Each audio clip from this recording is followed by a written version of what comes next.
Well, today we are going to start the class 11th economic syllabus. It is a new introduction into our courses.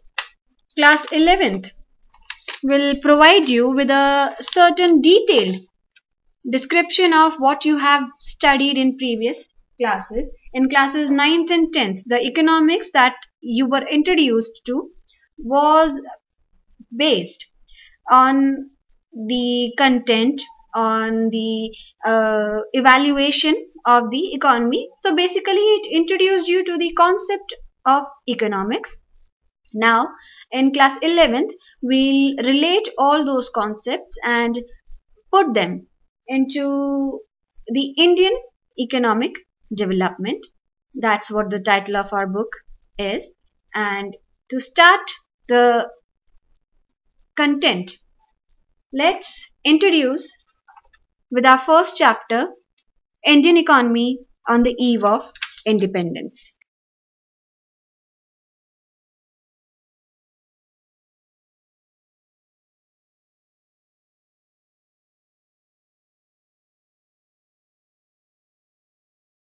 The Indian economy that we see in present day is a cumulative form of what occurred in the previous time. We'll see that the economy is basically comprised of the sections, the primary, the secondary, the tertiary. They have all evolved with the duration. They have met a lot of challenges throughout, and these challenges were faced and combated by the present day economy, and the process is still going on. The expansion nowadays is too rapid and is more of a service and industrial based, but in earlier times the situations were completely different. The emphasis was on different attributes than what they are in present time, and the Indian economy has paid a lot of toll to overcome its lags and to attain strength and stability over the last 6 decades. To start the chapter, we'll see that what was the condition that existed under the colonial rule.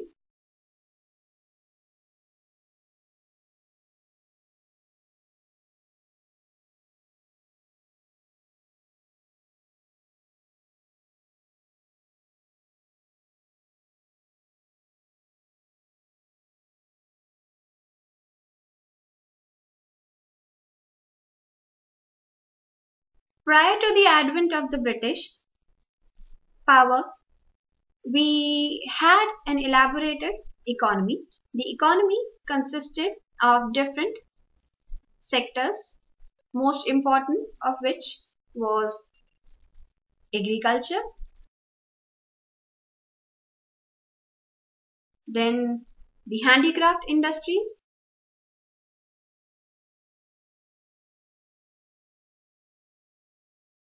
also a large section was induced into cotton and silk textiles, metalworks, and precious stone works.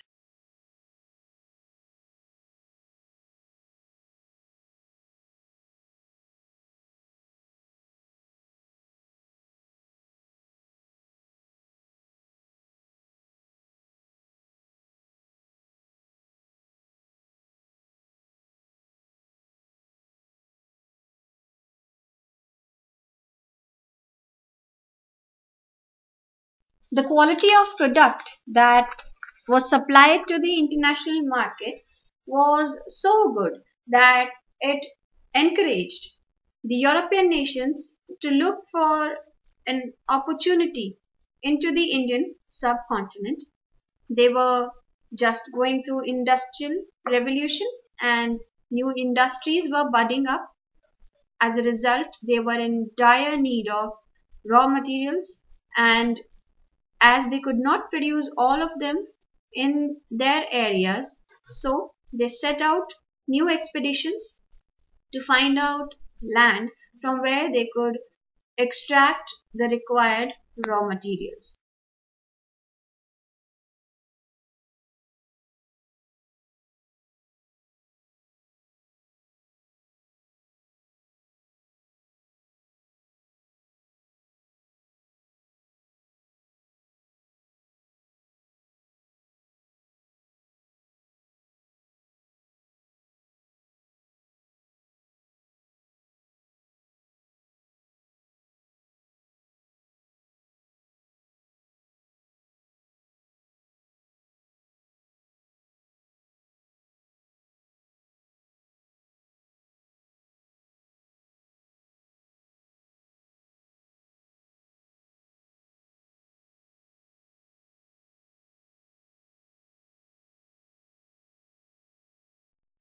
So, for fulfilling their need, the colonial powers they set their foot in the Indian subcontinent.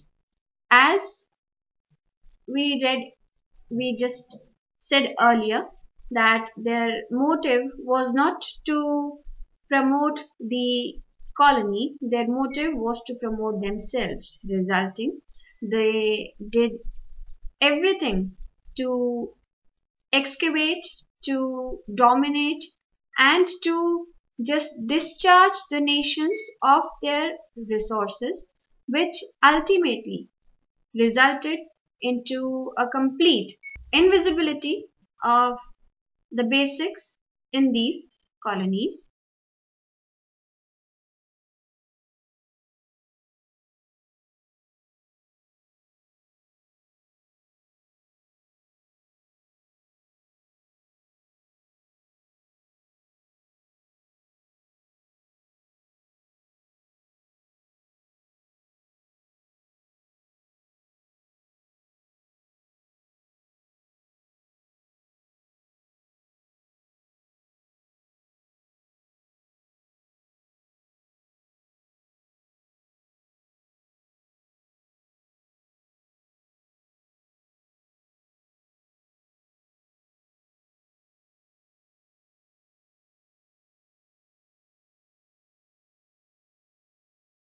For exploitation, they put their hands into all the sectors of the Indian economy. We'll study them one by one. Let's start with the agricultural sector.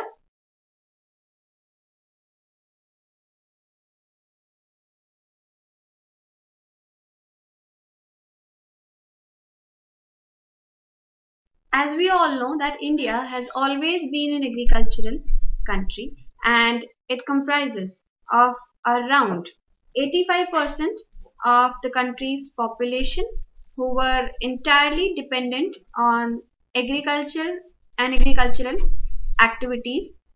Their livelihood was derived from the agricultural activities only, but these situations did not provide the ample output out of agriculture as well.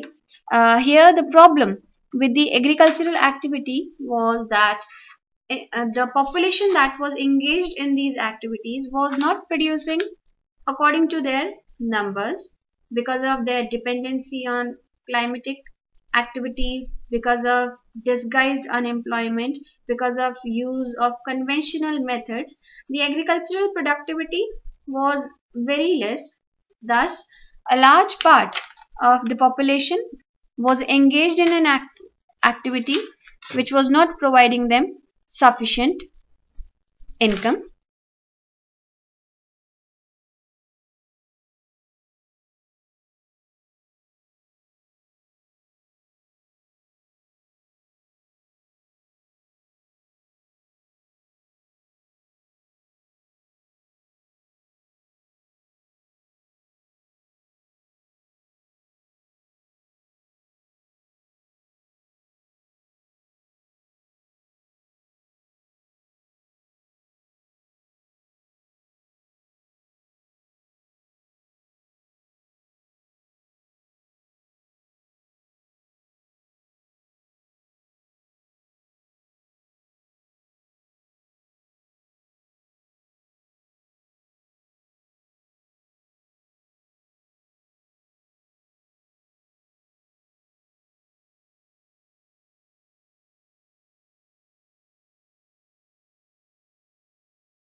I'm sure we are all aware of the term GDP, which is Gross Domestic Product. It is the combination of the final goods and services produced in all the three sectors, the primary, the secondary and the tertiary sector. Here we can see that the agriculture is not participating that much in the GDP if we compare it with the amount of population that was involved in it. There were other backdrops in the agricultural system as well. The biggest of it was the revenue system that the imperial government pursued. The revenue system was different in different areas. You have studied this in earlier classes as well. Let me remind you some of them. We had the permanent settlement in the zone of Bengal, the Mahalwari system in the northwestern Bengal areas, the Rayatwari systems in the southern part. These were all systems of revenue settlements under which the area was first measured and allotted. Then one zamindar was appointed over that land and some amount of revenue was fixed from that land that was to be the responsibility of the zamindar to pay to the imperial power. Now, because the zamindar had to pay that revenue in a fixed number, so he was least interested into if the agriculture can be promoted or it can be made in an improved form. So the zamindar was only interested into collecting the rent from the farmers, and if in any case there was a delay in the deposition of these taxes, the outcomes of these delays would either result into the termination of that farmer from the land, or if it is a delay from the zamindar's side to pay the rent, to pay the revenue to the colonial government, then the zamindars usually lost their right to collect taxes in the areas. So because of the low level of technology, low level of irrigation facilities, and very less use of fertilizers, the farmers were not able to produce as much as the rate of taxes were fixed, resulting a sluggishness started spreading over the agricultural area.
Another backdrop that the agricultural sector of the Indian economy faced was that initially the farmers, they were engaged into subsistence farming only, that is growing crops which would fulfill the need of the family and produces a little surplus which would make some income for them. But now, because most of the land was given to the zamindars and was directly under the control of the British power, now they were forcing on to producing cash crops. Cash crops are those crops which are not consumed directly but are used as a raw material for producing the final good. For example, we use cotton, but cotton cannot be consumed in the cotton form. We convert it into yarn, and then ultimately textile industries use cotton as a raw material.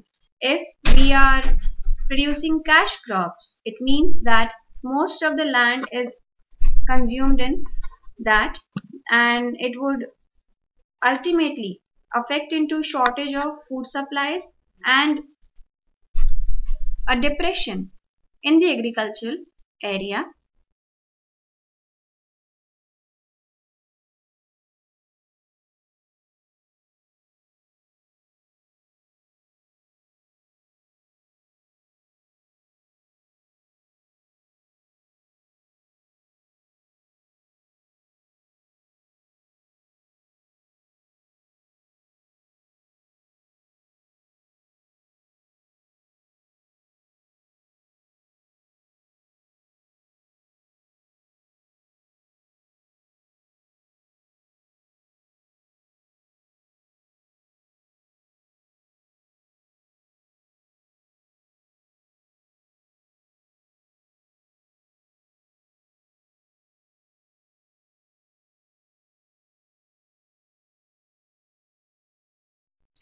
This resulted into farmers backing down from agricultural occupation, and it forced them to work as laborers into others field because it was getting impossible for them to do agriculture and be able to pay the rent and afterwards save something for their family. It was impossible for them to uh, have a land and produce the amount which would fulfill their requirement. Thus, most of the land was then confiscated and given to the big landlords, who then rented those lands and were working as a laborers in their own land. Thus, we see that the condition was getting worse in the agricultural section. In the next lecture, we'll study about how the industrial sector and the foreign trade was affected during the colonial period. That's all for now. Thank you so much.